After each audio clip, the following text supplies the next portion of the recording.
So I don't know about you, but I'm excited to hear from a crafty mind.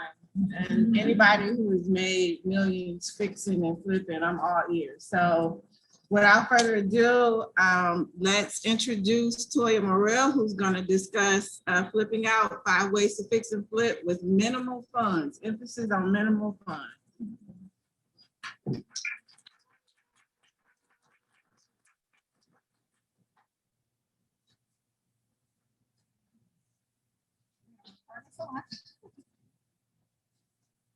Good afternoon, gals and guys. Good afternoon, online guys. So I'm going to just go right into, because everybody says, how do you get started in fix and flip? And some of the information is going to be an overlap, or just kind of touch on it, but I'll jump right in.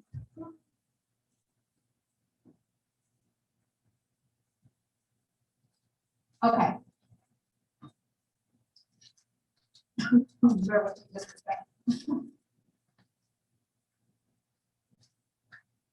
Sorry. So of course, it's always, how do I invest with minimal money? So first is hard money or private money.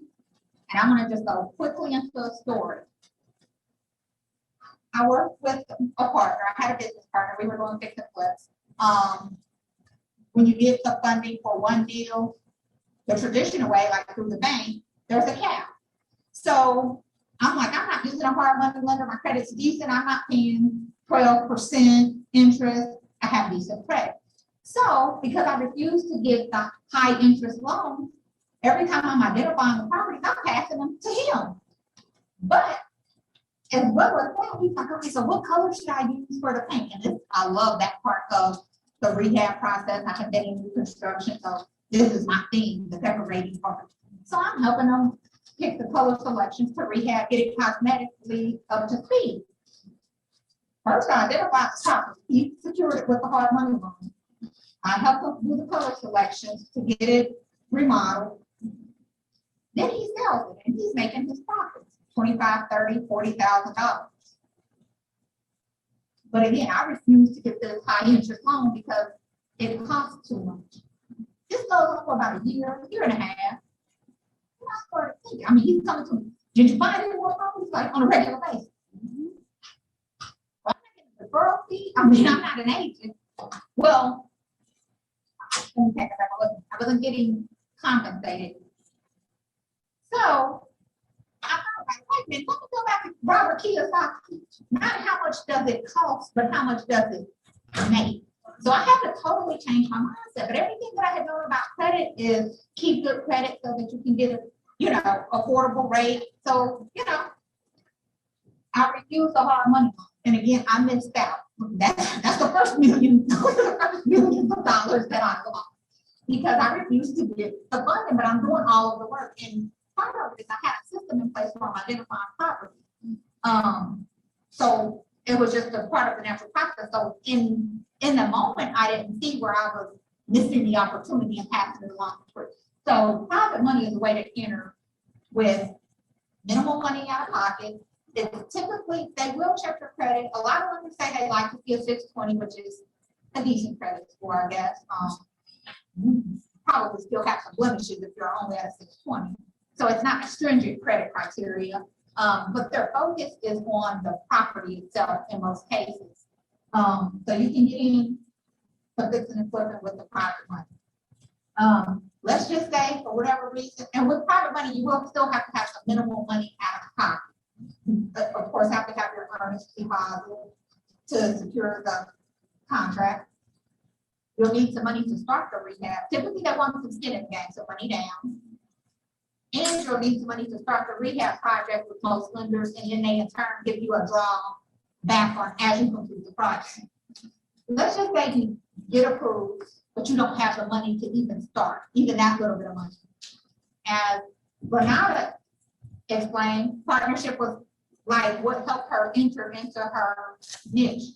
So you can partner with another person who has cash or whatever asset you're missing so that you can get started.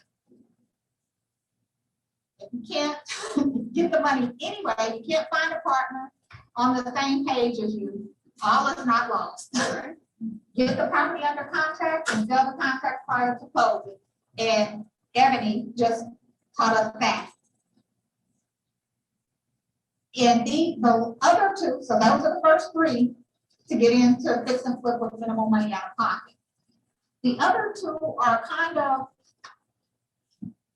newer strategies, but it's based on what's currently going on in the market, because I'm kicking myself right now because I sold some fix and flips that I wish I had saved and kept in my portfolio. And it's the country's response, I guess, to affordable housing.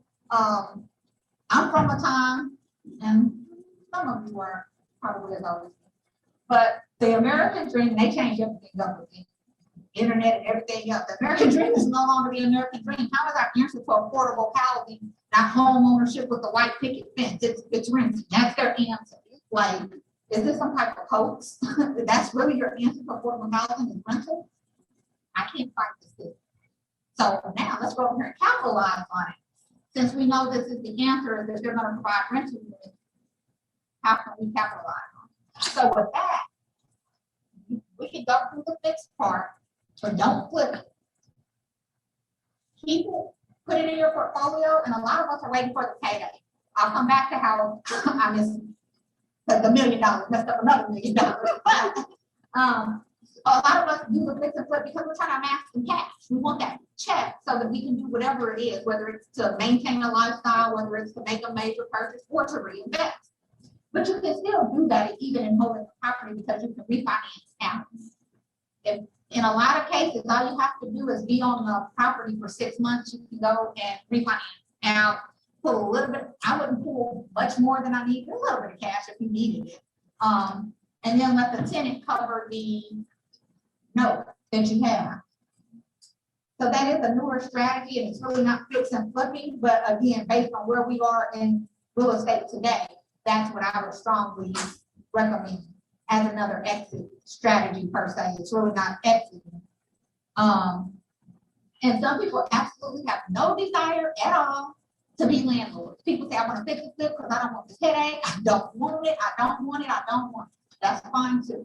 You can still do the whole part, but what I've seen in the last 30 days, I've had hedge funds buying properties that I flipped. I'm like, oh, who is this company? I looked at their pre-approval letter. It was for $11 million. They were closing in 10 days. They didn't do an appraisal. They wanted to do their own private inspection within 3 days. So they would ask that the utilities are on, because they're going to do their private inspection, and in 3 days they would tell us after that inspection whether they were moving forward, and they would get to close in a total of 10 days from the contract date. So it's a hedge fund. So I looked at it. Then the next offer came in. As a matter of fact, they put three properties they have done. They closed 2. One hasn't closed yet.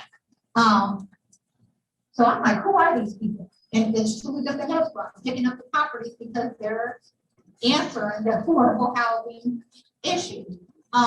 So I was just able to simply, because I'm looking at the contract, I'm not a realtor. So with an agent, and the funniest part is I have 2 different listing agents on the properties. Because I'm using listing agents to exit the property. So one agent they bought 2 properties from, using the one agent. So I look and I'm like, these are the same people. So from that, and not to cut my realtors out, but I'm like, I need to stick with this company, with this hedge fund. And so actually I went to one of the agents and they put me in, contact for some other, stuff. But you can go to the hedge fund for those of you who are realtors, or even if you're not realtors and you're not using realtors, you can probably identify, you can figure out who's picking up certain properties. So those are the 5 ways to get in with minimal money out of pocket.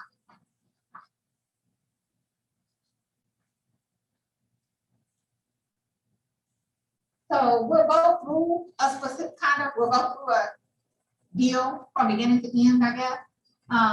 So the first step in the fix and flip process is to identify equity-rich property and get it under contract, which is still similar to wholesale. And a lot of what we do, once we create the system in real estate, we're just identifying equity rich properties for the most part. And just depending on how you exit depends on your process that you're using, whether it's wholesale or fix and flip. So again, once you've identified the system, it's still not the same work. Typically, though, people ask how much equity should be in the property and where do you find equity rich properties. Sources of properties, and it kind of piggybacks off of what Ebony said. Foreclosures, pre-foreclosures, bankruptcy attorney, probate attorney, divorce attorney, land bank, and vacant and abandoned properties, kind of like when you do the bird dog. Another good source is that I'm rehabbing properties. Sometimes I stay in the same community or subdivision and pick up as much as I can in that area. So I may be in that area for a year. But people come up to me, I love what you're doing with the neighborhood, such and such is about, you know, get out of their property. I've had situations where a person's just coming to maintain, they're not living in the property, but they're coming to cut the grass so that the city does not fine them. Would you be interested in this property? So what'll happen is I'm getting more and more leads in that same area. So just having a presence in the neighborhoods that I'm working in helps out a lot too. But those are just ways to find property. Let me go back. And I'm so not a techie, so some of the ways that Ebony had mentioned, I'm truly old school.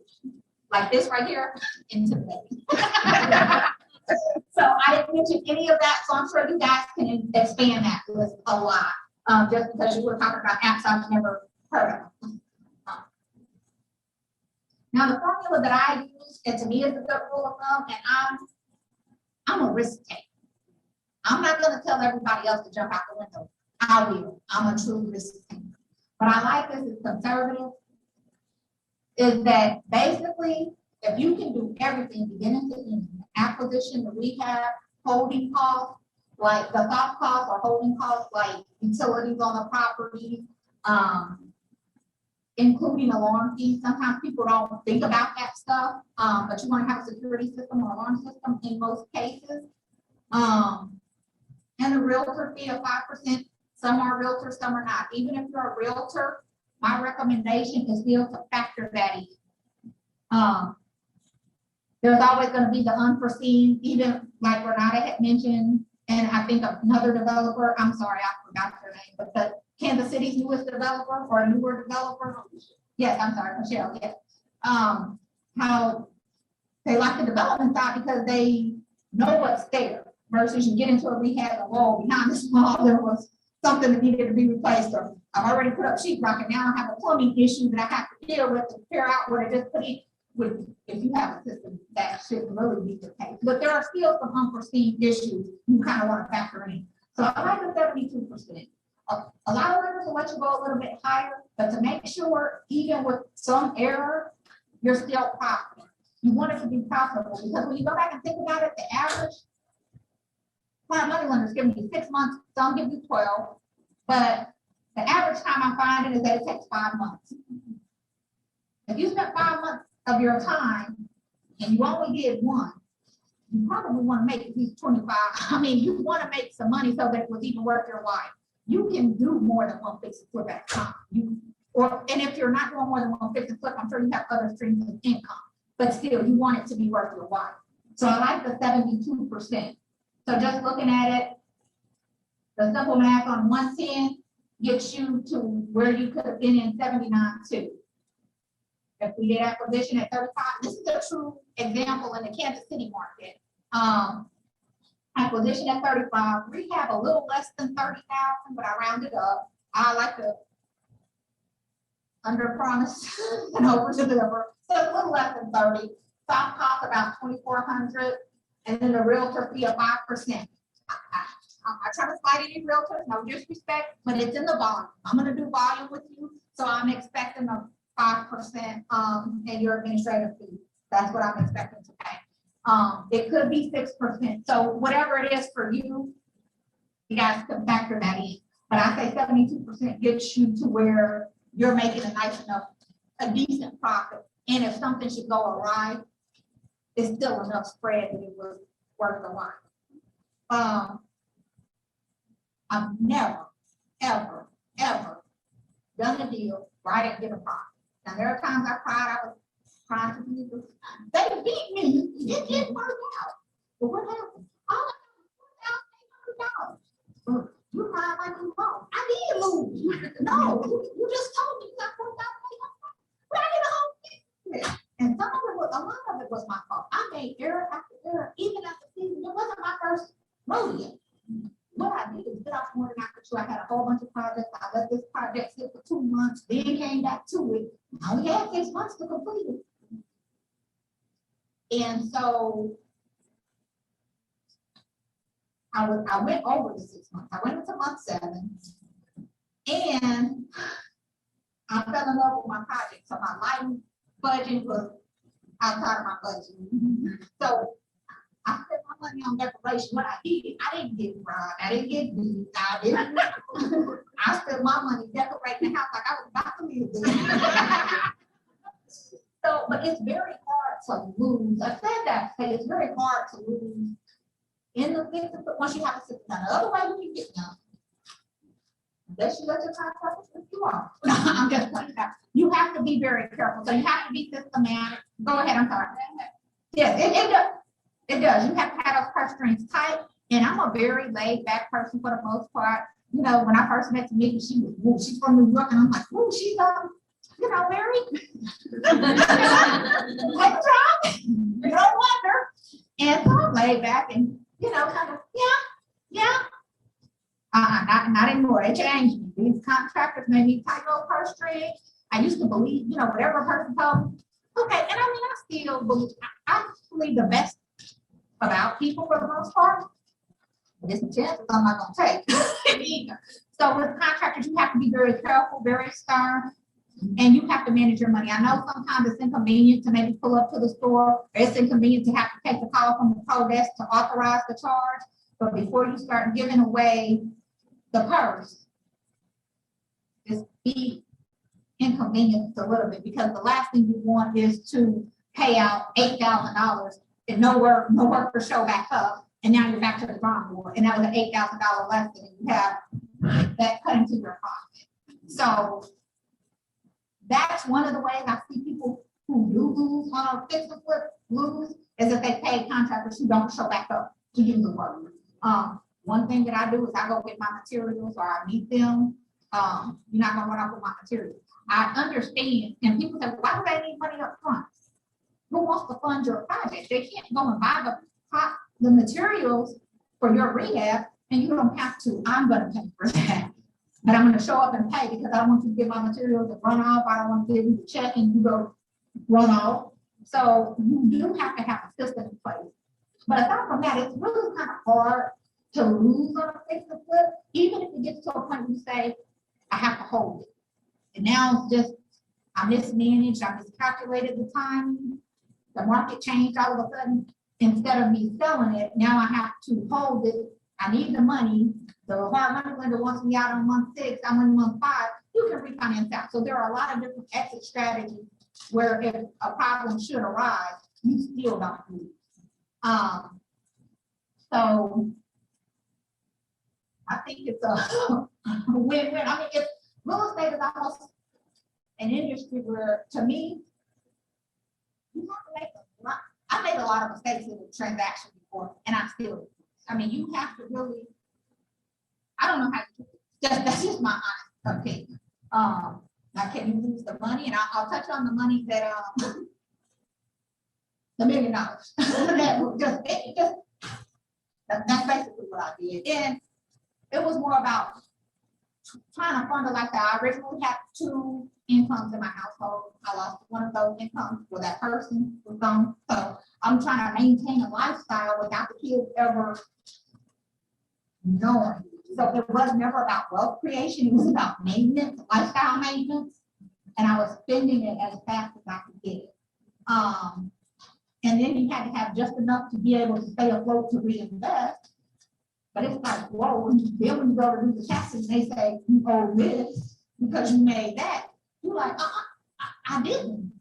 But the settlement statements don't lie. you did make that. You were spending it fast as you could make it. And I mean, I heard briefly the conversation about the red bottom. No, the good target special, and I'll tell you why. I'm not gonna the red bottom, but to stand up here, I'm 40+ years old. I can't stand in them things. It's like this. Let me get up at this table and get these flip flops out. And I know I was gonna have to stand here for some time. But we should be able to buy what we want to buy. You know, live a lifestyle. We should be able to live how we want to live. We should be able to live comfortably. We should be able to, the part where it got to be an issue for me, and I have 3 children. I got them where they needed to be. So maybe now I can look at it from a different perspective in that my daughter's graduating from college, my son, he's kind of in limbo, but he's out of high school, he's got in college, you know. So now I'm not as, I don't have to maintain that lifestyle in a sense for them. I mean, they don't still live about the same, but back then it was the birthday parties, the this, the that. So now I have that relief. And some of the things that really hurt, some investment opportunities that I would have liked to been able to make, I couldn't do it because I was maxed out living how I was living. And I had to keep the money to go into the next flip, and I'm greedy too. So I see all these properties, 5 properties. Yes, I'm about to have 2 homes. I'm gonna have $400,000. And now I don't want to put offers on all these houses when I'm cash poor again. I still have to be able to start what we have before I can even get some money back. So, and then people are coming to me because they think you got it. You should have. You made this amount of money, and they, you know, they see you. Kansas City's small. So they see you with all these fix and flips. They see you doing this project. So they're coming to you with these opportunities. Some of them were great opportunities, but I didn't have enough liquid accumulated to make those investments. And it's really sad because I should have. If I had not been, and again, fashion's been my thing. I love fashion. And I don't mean designer. I love, I'll go to Target and wait for something to go on sale. So I just love fashion. And it's been my thing. So it's not that it's necessarily a bad thing, but we still have to do stuff in moderation. And the Bible says do nothing in excess. So I have to remind myself that, and then just how much further I could be had I been able to make those investments. So that's how I lost mine. I just missed investment opportunities because I was just living at the max. I was spending it as fast as I earned. And some of it was just sad. I mean, I'm gonna be honest, when I go back and look at it, it's sad. Even now I have to convince myself that's not the smart thing to do. You can go, you can get to the Dominican Union, you can do this, you can do that. And just looking at stuff from a different perspective. Because just because people can't see the item, I think sometimes as a people, we wanted to stare around. Even when Toyia was saying, well, he doesn't look like a millionaire. Well, what does a millionaire look like? And what I found in my course of living is this. Even if you go to a business meeting, I'm going to tell you what a millionaire, I'm going to tell you what level they have on. That horse, they have that horse on there. They might spend $98.50 on that shirt. But what does a millionaire look like is a question. I see so many millionaires at Home Depot on a regular basis. Overalls, jeans, knockers. So they love those no eye knockers. No, I'm just no. So it's kind of hard to say what a millionaire looks like. And it's I love fashion. It's not even about trying to portray that I'm this or that. I just love fashion. And that's not what all of my money was. I think more so it was me parenting, the way I parented. I went on every baseball. So my son played baseball all year. When it wasn't in Kansas City because we're seasonal, I went to, he went to Florida, I went to Florida. Every Thursday through Sunday, I traveled with that team. Stuff was expensive. In hindsight, when I go back and look. But real estate can create wealth that no other industry can. So I'll get back to the fix and flip. So do you guys, this is it, the Q&A section. So do you guys have any questions? Tamika, really, go ahead, Kim.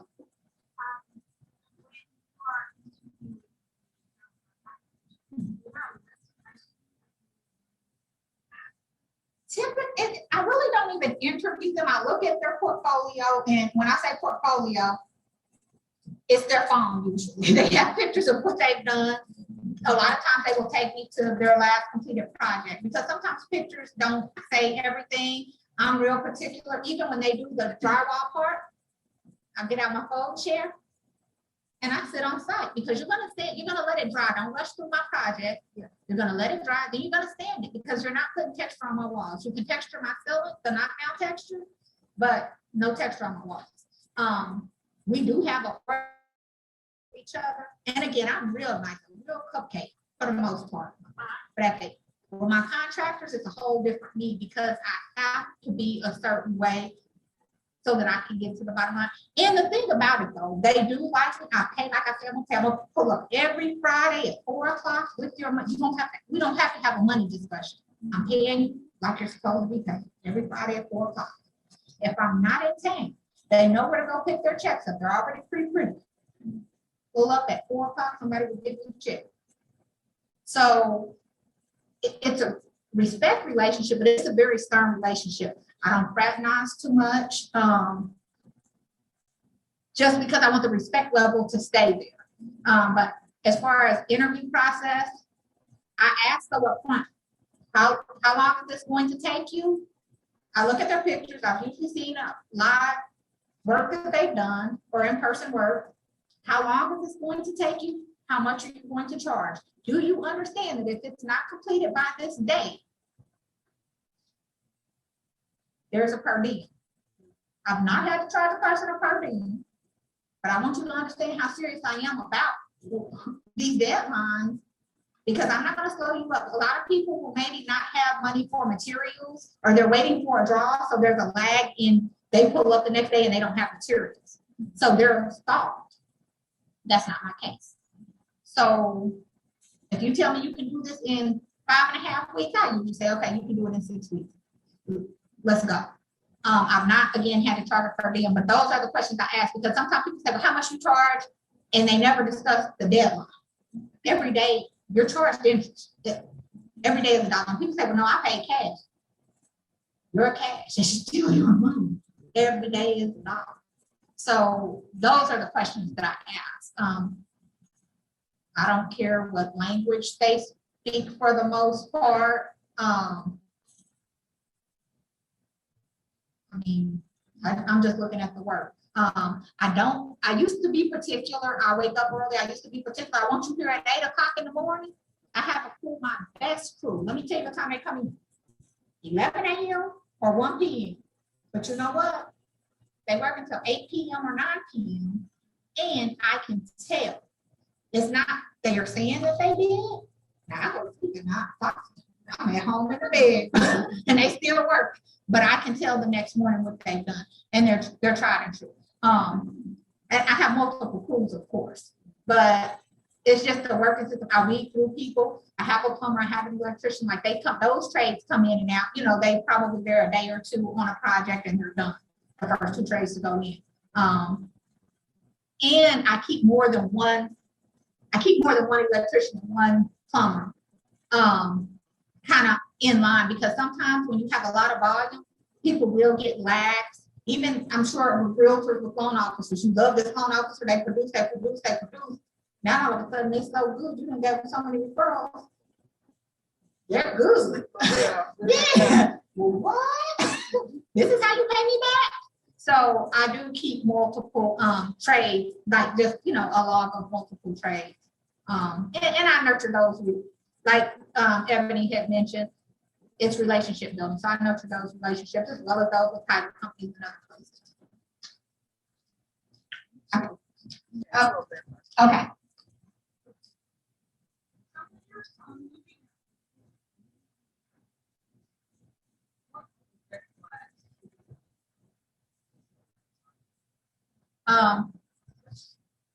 Typically, the 72% I go by. A lot of people will run from, I'll tell you where I've been finding a lot of good deals. A lot of people will run from any foundation work. I have a foundation doctor will go out when I go out. So there will be a property that's on the market because it has a slight foundation issue and people are scared of that.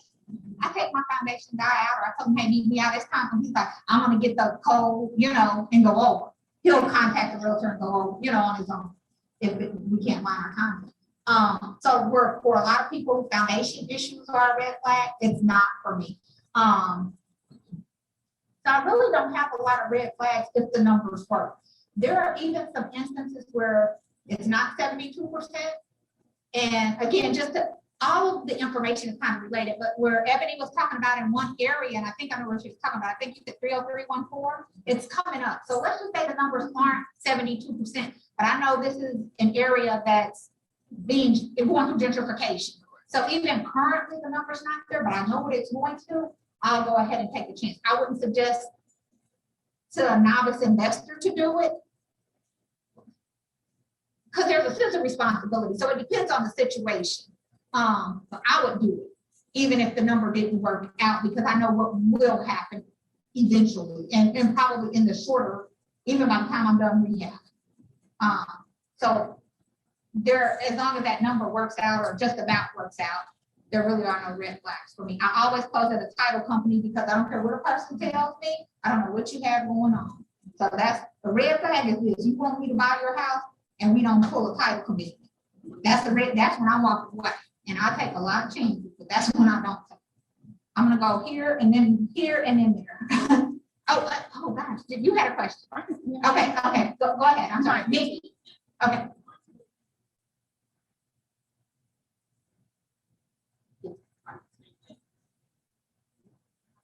Now I just tell them that I'm paying a per diem because it's interest. So each day that you're on the loan, you're paying interest daily. So I just tell them that I'm going to charge them a per diem, and it's like $30 a day. In the contract, it says there will be a per diem of $30 per day that you go outside, because that's on average what the interest could possibly cost, like 20 something. Oh yes.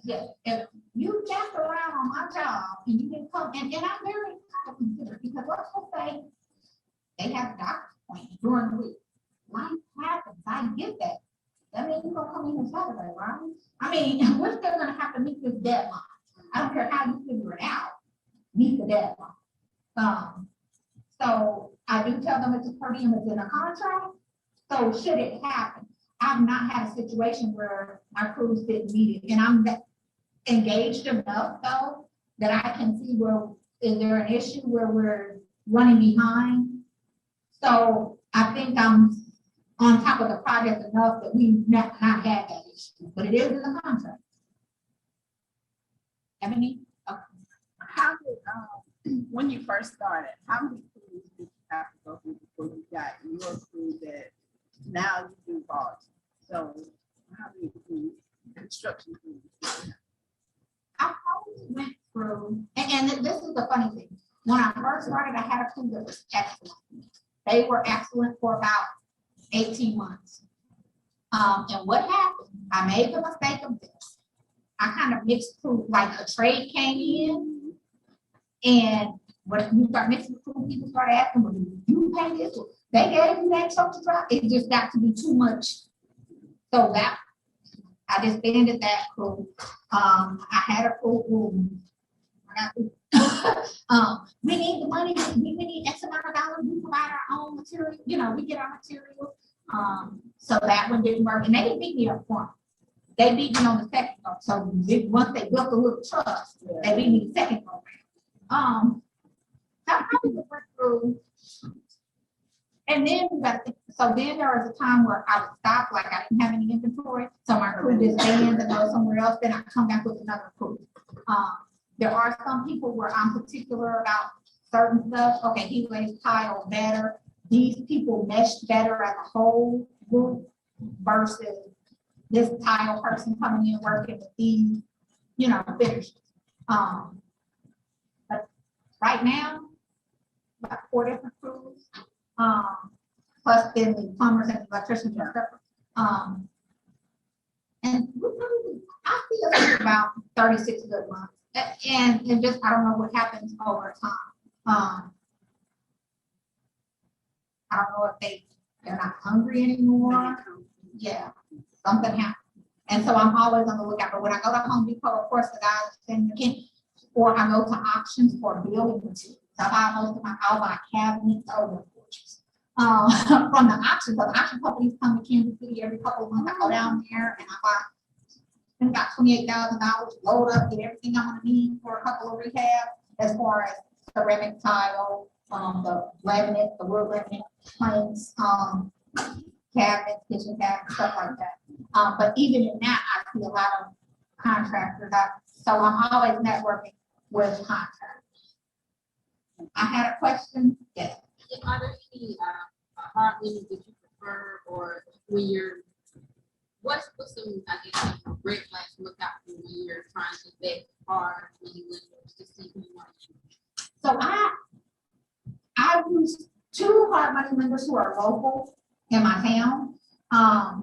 And it's because of the personal relationship. I can go in there, hey, Barney, this is what it is. I need this time when I've been in two projects with him, and I don't have any cash to spend. Like my lifestyle costs up. I don't have cash to put down. He's let me put the earnest deposit on the property. No money's down. He knows I'm in projects with him, and he's funded it, but it's a relationship there. So I can ask him some stuff I can't ask a regular lender out of town who only knows the paperwork part of me, and there's no face-to-face relationship. Micah Capital has deep the line of credit, which my son has, the $5 million line of credit. Micah Capital offered, I think it was in either B-niche or comp. B-niche, okay. So that's a good, it's not the line of credit in the sense that you can just, like in the bank, you pull the money down. You're qualifying for the property, but the property then still in turn has to qualify and put money down, like a hard money lender. But the thing that I like about DLP is this. They're not just lenders going through a matrix. They can do practical applications in the sense that I would say my local hard money lenders can determine, they can deviate from a process and just a spreadsheet. So with DLP, they are investors as well. They've been on the practical side. So even though running it through the computerized underwriting system, the deal may not make sense and it would have been a denial, DLP they'll make decisions based on the practical aspect of it. So they will deviate from what the computerized underwriting system would say. Yeah, you said Micah, MICAH Capital. Okay. Yeah, and when talk with Tamika is up, during that session, you may ask her about Micah Capital. She should be able to give you more information. And I think there are some hard money lenders in the room. I'm not sure, but I think there are some private money lenders. Or oh, I'm sorry. Are there any lenders? Okay. Yeah, so we have lenders. Yeah, just contact in the room. And then, yes, I'm sorry, what's your name again? Whitney. Okay.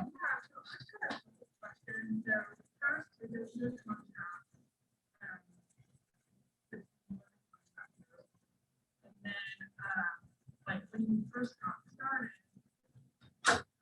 figure out how to next estimate costs. And, some people have So the first is who does my contracts between me and the contractor. I have Rocket Lawyer is my go-to. So I use Rocket Lawyer. You can use whatever, but that's what I use. And I make sure I fill out my own terms kind of by trial and error, because even with that per diem, I need them to understand the importance of finishing on time. I mean, it's almost as important as just trucking and logistics. Delivery is everything. We have to be on time. So I really put in, even in that Rocket Lawyer document, I fill out my specific terms. And then on Carmine will provide a sheet, because that is something that I wanted to provide. It's like 28 pages. So it wasn't practical to just print it out for everybody. But there will be a link that Carmine sends you guys, and it's a spreadsheet that goes over everything. When you go to a property, does it need a roof? And I understand you may not know that this roof is 30 squares. You may not know that, but if you at least say, yes, it needs a new roof, and then you take a picture from the street, we can come back almost remotely. I mean, with all the information from that spreadsheet and a couple of pictures, we can, for the most part, give a number of what this rehab cost based on square, of course, we know square footage and stuff like that. So, it's a spreadsheet, it's 28 pages, they'll ask you everything, how many bathrooms, how many toilets, you know, so you'll know, and we know how much toilets, so we can calculate from there. Because it is hard. I can go in and look at a property and just kind of eyeball it. I don't necessarily recommend it, but it's about $24,000. And then I can pay for about $3,000 for lighting, because that's my weekend. So there will be a sheet that will be online available to everyone, for that spreadsheet. So how do you determine which property in your portfolio versus? You know how bad I need. No, I'm just playing. Be real. Yeah, for real. Yeah, let me tell you, I had a property, I wholesaled the property. Well, I'll tell you what I did. I had a property, I had loaded up on all these properties. The property was a gorgeous house, 4-car garage. I bought it for $145.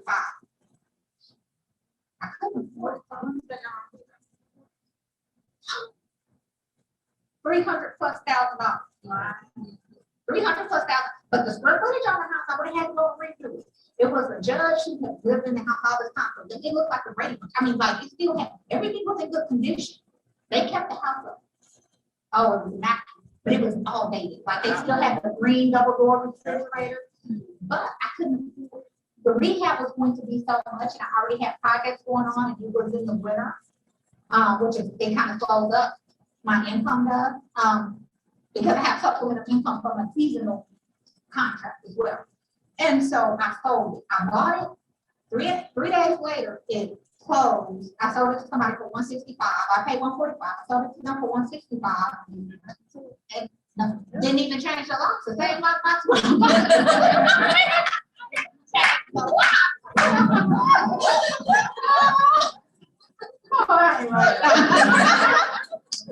But I did 165, and I was crying. After that, really? Oh, they did no money. They figured out for 3.5 days, because it funded. I closed on the third day, but it didn't fund to the next morning. And you didn't change the lock.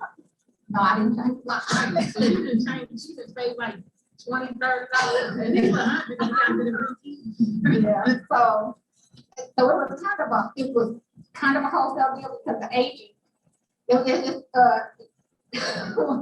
he was like, he gave me the business too. You didn't do nothing. That was a wholesale deal. I said, what a wholesale deal? Because I actually funded. I actually told I paid it $145, and I had to wait for my $165 back. The 3.5 days. I think I had. Okay, go ahead. Yes.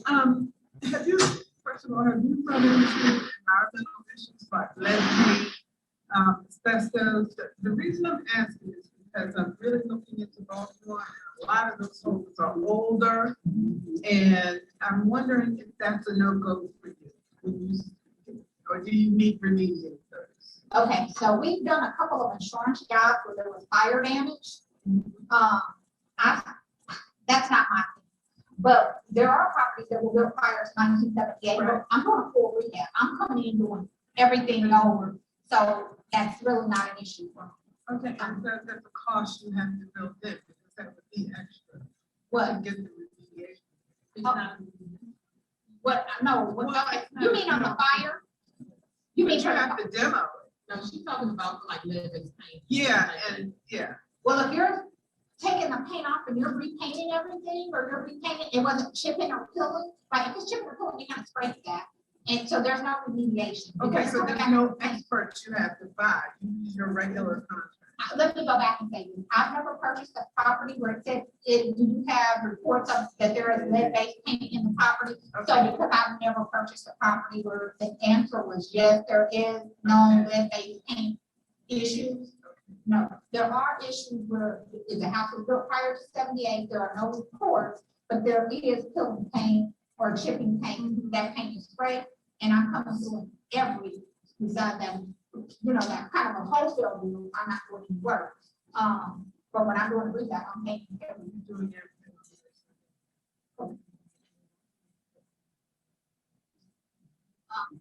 Yeah, You go back to the foundation. okay. But at what point do you say on this foundation that's what I want to do? There really isn't it's a dollar amount. So again, if the spread is there, I do use, now I'm very particular, I have two companies that I'll use, they have to warranty their work for at least 5 years. I'm not having somebody repair a foundation, they're not gonna provide at least a 5-year warranty on their work. I'm gonna pay you handsomely enough that you should back your work. And I have that warranty on it, has to be transferable with the property as well. But as long as the number still works, it doesn't, I don't just back away because of the foundation issue. Okay. Did I miss it? 70% doesn't change. Not for the most part. It can a little bit. I'm not gonna recommend, again, I wouldn't recommend to anybody else. Again, I'm a risk taker. So it personally, yes, it does. I might go, just depending on the property, 80% because I know, just because I know. Would I advise somebody else to do that? No. Okay. Not, especially not a person who's doing this for wealth creation or to generate funding for other projects. I wouldn't recommend a person. Yeah.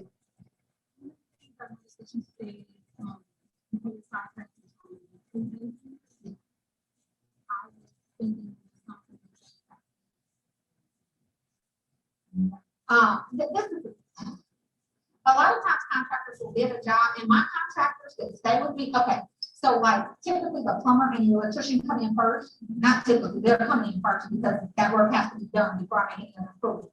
They're getting paid when they leave because they're not my crew. Now my contractors that are my people, they're getting paid weekly. Typically, they're gonna bid the job, and I'm gonna break it up so that they're paid weekly because they need their money. I found that if I didn't, I have one person coming to me. If I try to pay it in thirds, like, okay, this is a 6-week project, I'm gonna pay you this lump sum every 2 weeks. I need gas money. That's not, we're not that personal. Let's not do that. We're not gonna do that. I'm gonna make it real simple. We're gonna get paid everybody at 4 o'clock, and that's what it is. So I found that to be best for the contract. Right. Yeah, they have to. So with the hard money, you don't have to wait for withdrawal to pay? You do, okay.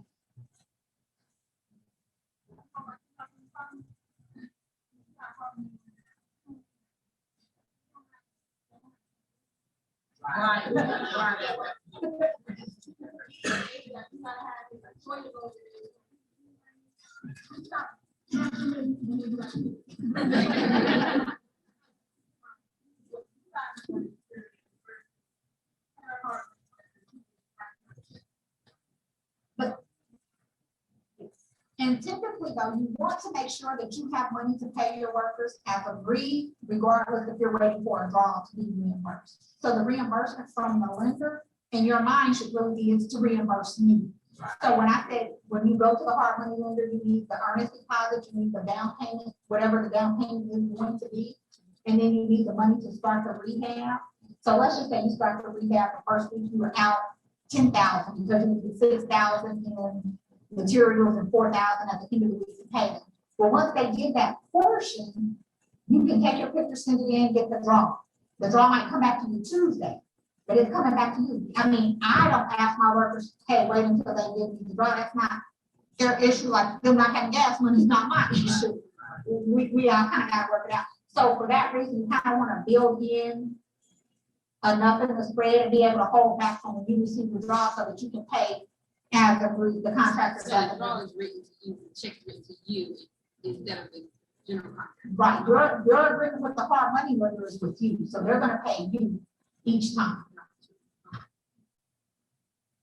So, do you actually, so you're the general contractor, like, you're contracting all of the different jobs? Yes. Okay. And you pay yourself as a general contractor? No, I don't pay myself, I'm gonna be honest, I don't pay myself as a general contractor because I wanna see that big check at the end. I try to operate as lean as, and then I know I'm gonna get to light, and I'm gonna spend all over on the light.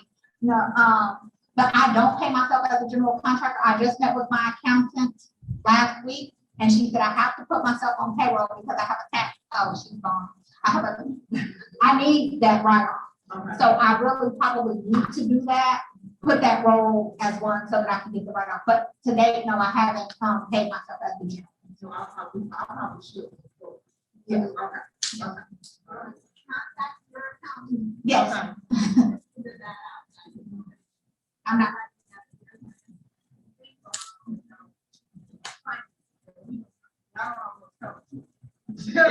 Or even no.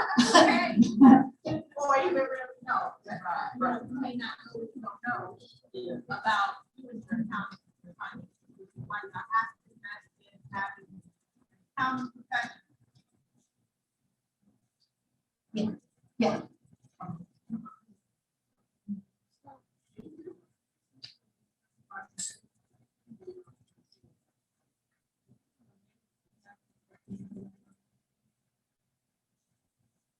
I know.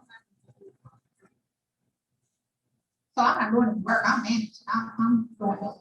But yeah, I know better than anybody my vision, so I'm gonna be the GC because I know the vision.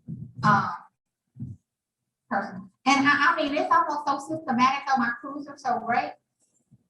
I'm not gonna say I don't have to show up. I let them know the color palette, and for the most part, I'll keep the same, maybe 2 or 3 color palettes. Each house is cookie cutter. They're not all in the same location, but for the most part, they're cookie cutter. Right now, we're in the gray. So gray is one, and then I'm in this marshmallowy color, almost white with the white trim, the wood laminate flooring, ceramic tile. So I have a system that's just about cookie cutter. But for me, I want to be the general because I know my vision. And everybody's not the same.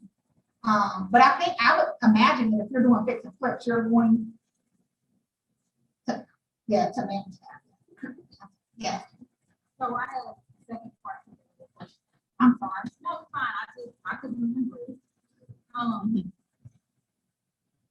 So you basically are there, I basically overseeing pretty much what you're doing while you're telling them. You're not there. I pull up. Now, But what about the supplies part? You said you took the supplies. I pull up to the store or the Home Depot, the pro desk will call you. They will email you at the same time, okay, send me this invoice so that I can authorize it. I made the mistake of giving a contractor their own card. And it was minimal, I could get detergent, but I'm not trying to pay for the detergent. And I didn't know, I'm asking, okay, what's the charge? $4.24. It wasn't out of the ordinary. But if every time you want to pick up bundles of toilet paper or paper towels, or that's not fair to me. That's petty theft as far as I'm concerned. So I don't do that anymore. The Home Depot has to call me, or they'll send a text too. Like if for people who are incorporated can't take the call, they can text you. They'll then email you, and you can reply to the text and they'll approve the charge. Because with the protest, they have your card information on file. So that's a way for me to not pull up. I don't have a truck personally. My son does, but at any rate, I'm not pulling up to pick up the material. They can go get the material. Sometimes I will go to the material, and sometimes I will go into the store. But it's rare. It's not an everyday thing for me. But it also brings you up to the Yes, I've already got the contract. yes. Yes. I don't help them spend their checks. I can't help them earn their checks. I mean, I can provide them with the resources they need to do their job. That's it. I have to go get other money. Yes. We do have security systems, yes. Well, no, they are not. Some of them have been notorious for when they drop the AC units, and typically I'll drop AC units at closing and my appliances at closing, because I don't want you to come in and take my stuff as soon as you put it in, or send somebody else back. Like, come on, this is an inside job. No. But yes, we typically are using SimpliSafe. And they will, if you sign up as one of their vendors, then you can get a payout for the different properties that you're using, for the different, as you get involved. And sometimes you can move the system, but a lot of times it's not because the people who have come in once you rehab, they want to keep the system and just push the services over to them. I saw another question, but yes. Where do you house your material from?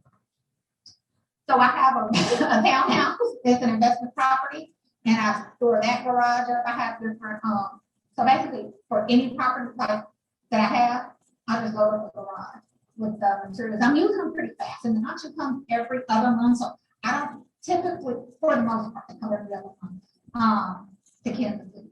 And I don't try to buy way more than I actually need, because a lot of times it's on credit cards and then the interest will accrue. So I'm trying to buy what I can use very quickly. But I mean, it'll still be a garage load.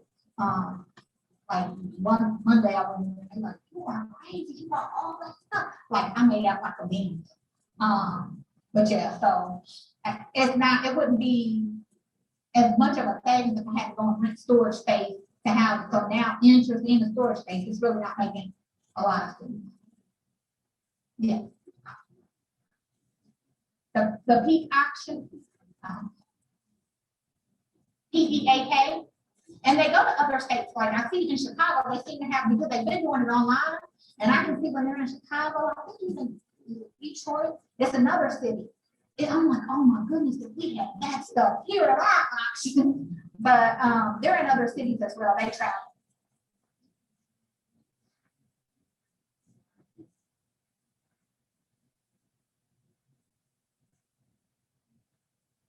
Was it this one? You said about no.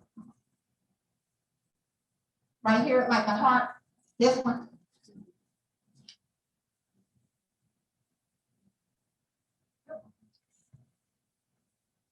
Yeah.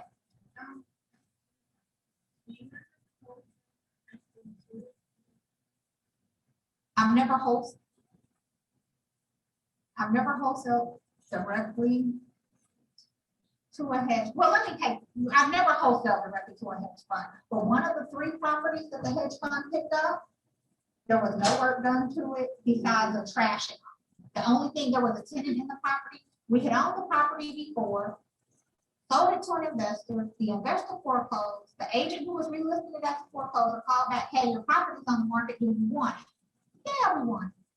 Closed on the property. The tenant was still in the property, but the water was disconnected. So when I found out that the water was disconnected, we hadn't published that. I go back and say, do you understand that this is a violation? This is against health code. You can't live here without any water. She couldn't get water. They had dug up her whole meter because she had been still in water. So she moved out, great. I go trash the place out, and that hedge fund put it on the market, and that hedge fund made an offer to close in 2 days.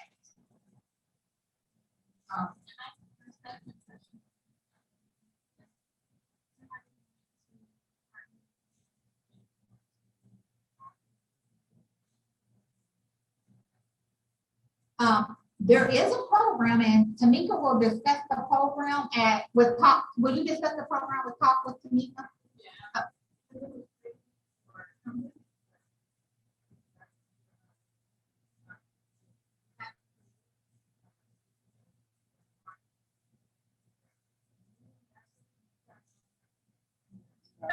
Not at all. Really get out there and find your partner.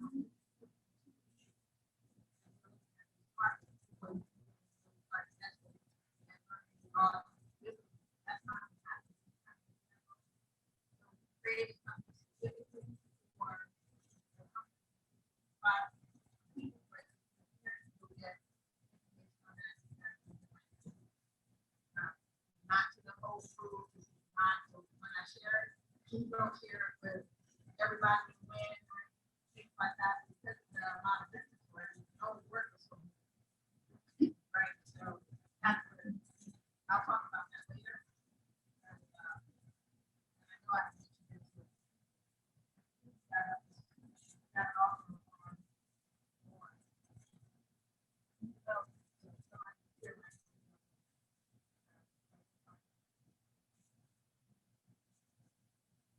Well, if there are no more questions, I'd like to thank you all.